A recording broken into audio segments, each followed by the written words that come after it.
కొన్ని గింజల్ని చల్లి వలేసి కొన్ని పక్షుల్ని పట్టుకుని వాటిని చంపి తింటే అది వేట.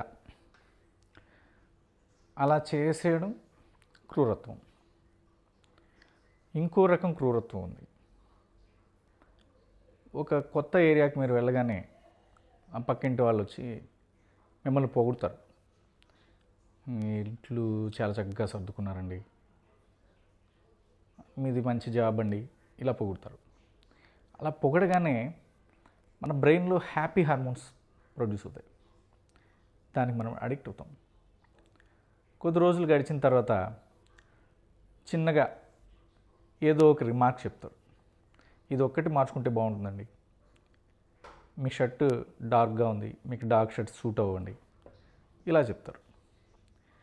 ఒక రకమైన హార్మోన్స్కి అలవాటు పడ్డ మన బ్రెయిన్ ఈ సడన్ చేంజ్ని తట్టుకోలేక తిరిగి ఆ హార్మోన్ రిలీజ్ చేసుకోవడం కోసమని వాళ్ళ యాక్సెప్టబుల్ బిహేవియర్లోకి వెళ్ళడానికి మనల్ని ఎంకరేజ్ చేస్తుంది.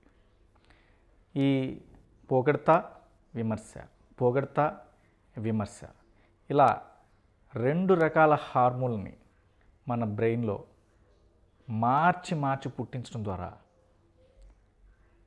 ఆ పొగడ్తా విమర్శల్ని గింజలుగా చల్లడం ద్వారా వాళ్ళ వలలో మనం చిక్కుకుంటాం.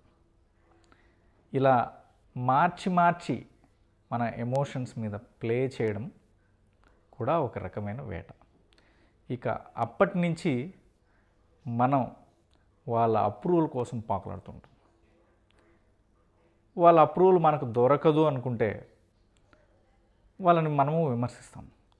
మనం వాళ్ళని యాక్సెప్ట్ చేయొచ్చు, విమర్శించవచ్చు, కానీ లైఫ్లో వాళ్ళని ఎప్పటికీ ఇగ్నోర్ చేయలేం.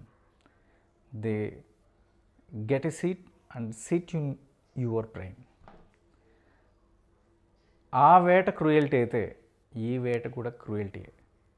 అలాంటి క్రూయల్ పీపుల్ని గుర్తించండి, వాళ్ళ నుంచి దూరంగా ఉండండి.